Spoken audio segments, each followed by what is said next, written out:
माननीय अतिथि, बंधुओं, बहनों,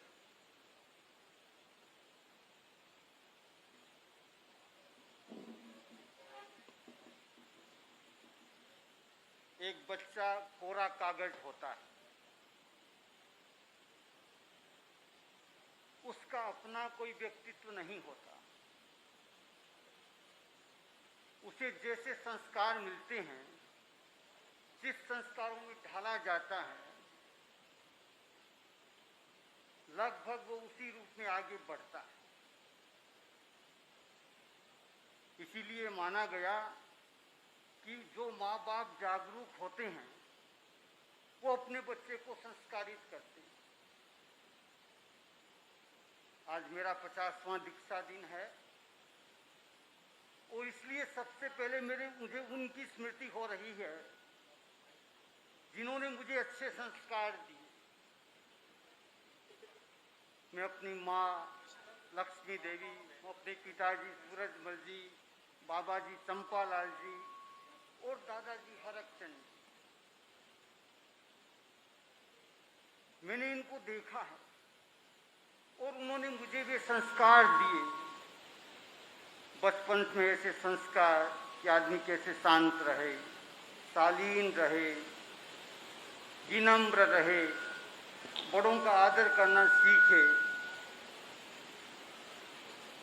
आचरण उसका अच्छा हो, कहीं वो कोई गलत दिशा में न चला जाए।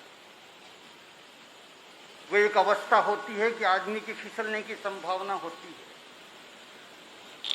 और बहुत मोहक वातावरण चारों ओर होता है। उस सारे वातावरण से मुझे उन्होंने उबारा। इसलिए कोई भी आदमी सबसे पहले कृतज्ञ होता है तो जननी जन्मभूमिश्च, वह भूमि श्री डूंगरगढ़ की एक धार्मिक भूमि है। निरंतर वहाँ साधु साधियों का प्रवास है। ये मेरा भाग्य रहा कि उस समय साध्वी लाडान जी, जो पूज्य काल डालगणी से दीक्षित थी, उनका 3 दशक तक श्री डूंगरगढ़ में प्रवास रहा। अच्छे संस्कार मिले, जिसको अच्छे माता पिता मिले, अच्छे संत मिले, अच्छे मार्गदर्शक मिले और हमें स्कूल में भी शिक्षक ऐसे मिले, मधो गुरु जी, भंवरलाल जी, शिव प्रताप जी। वो इतने सजग रहते थे कि मेरे स्कूल में पढ़ने वाला बच्चा कहीं कोई दूसरे रास्ते तो नहीं है। और हम इनसे इतने डरते थे कि जब बचपन में गली में खेल रहे होते और पता चल जाता है कि गुरुजी उस गली के उस छोर पर हैं, तो सारे के सारे बच्चे घर में घुस जाते। एक अनुशासन था कि हम कोई गलत काम में जा नहीं सकते। तो आदमी को प्रारंभ में वो अनुशासन कठिन भी लग सकता है, लेकिन वो उसके निर्माण का बड़ा आधार बनता है। दीक्षा दिन है और मुझे उन लोगों की स्मृति हो रही है जिनका मेरे जीवन निर्माण में योग रहा। भगवान महावीर का शासन मिला, परंपरा में जैन धर्म से हमारे लोग जुड़े रहे, जैनत्व के संस्कार आए। साधु साधियों के पास गए तो वैराग्य के संस्कार मिले। कोई अतीत का संस्कार जागा और मेरे मन में दीक्षा लेने की भावना हो गई। साधियों का योग मिला, मंत्री मुनि सुमेर महाराज का योग मिला, मुनि श्री पानमल जी का योग मिला। उन्होंने मुझे जो मेरे भीतर जो बीज था उसको सिंचन दे दिया, अंकुरित होने लगा।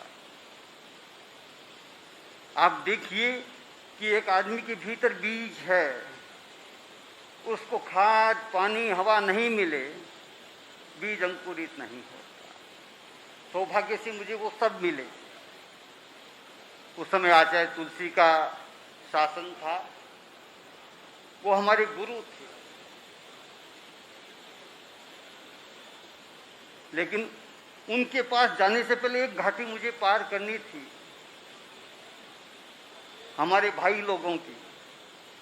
मैं 7वीं 8वीं में पढ़ने वाला, वही सब MA BA करने वाले प्रशासनिक अधिकारी, मुझे ये कहा गया कि आप इनको समझाइए। पापा तैयार, बाबा तैयार, माँ को कोई वैसा कुछ था नहीं भी हो तो जो कहे बड़े वो सही, लेकिन इनसे भी हमें बहुत डिस्कस करना पड़ा। मुझे नहीं पता कि मैं इनको कन्विंस कर पाया या नहीं, लेकिन ये तय था कि वो मुझे कन्विंस नहीं कर पाए कि मैं जो जा रहा हूँ वो रास्ता सही नहीं।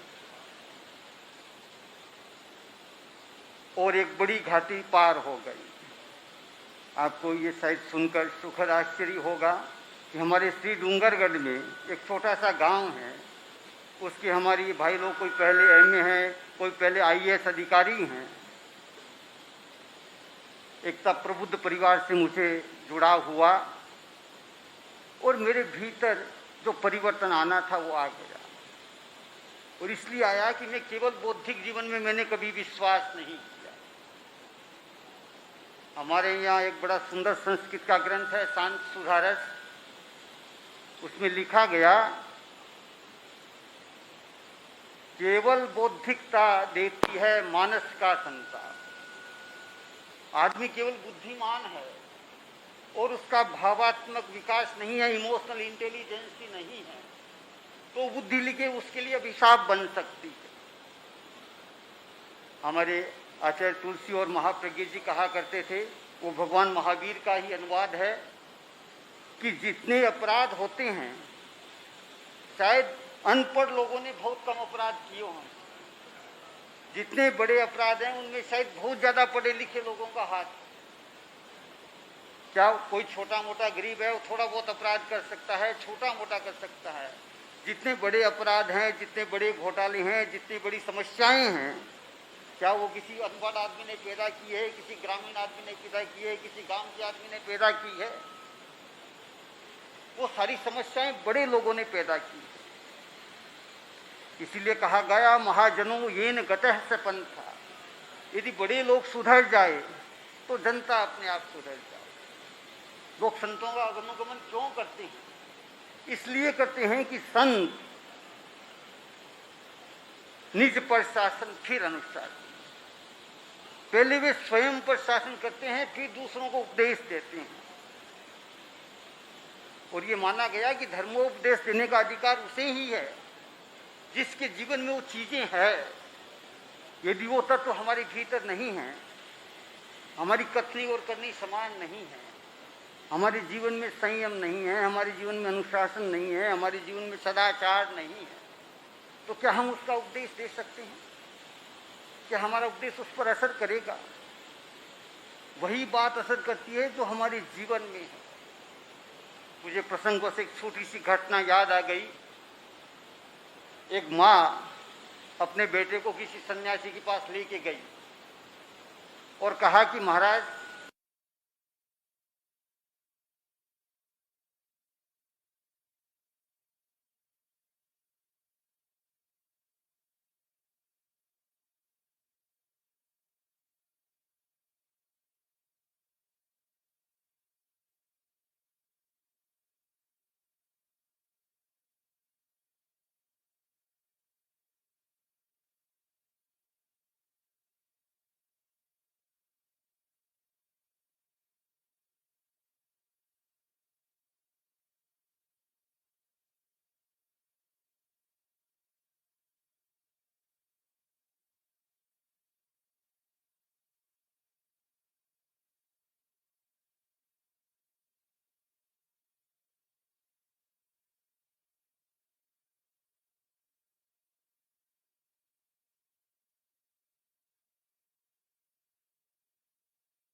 पापा या परिवारजन क्या कर रहे हैं, कैसा जी रहे हैं।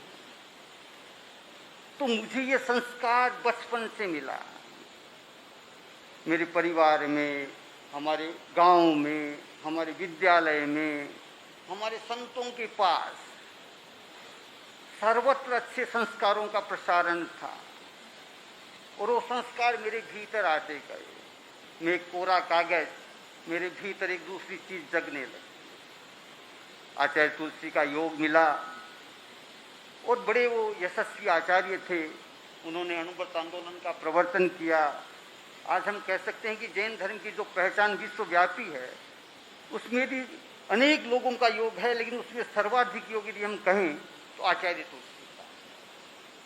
उन्होंने जैन धर्म को विश्व के अंचल तक पहुंचाने के लिए साहित्य लिखा, सृजन किया, यात्राएं की। आप देखिए ठेठ कश्मीर से लेकर कन्याकुमारी तक वो पद यात्राएं की और वही पदयात्रा व्रत हमें मिला।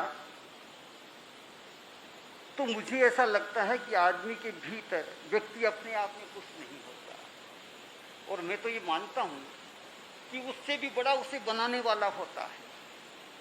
घड़े का मूल्य तभी है कि उसे कोई कुंभकार मिल जाए। आप देखिए हम इस जैन समाज के इस परिसर में रह रहे हैं। मुझे ये बड़ा अच्छा लगा कि सुदर्शन मुनि जी महाराज ने कैसे लोगों को तैयार किया है। जैन संतों ने किस तरह से यहाँ मेहनत की।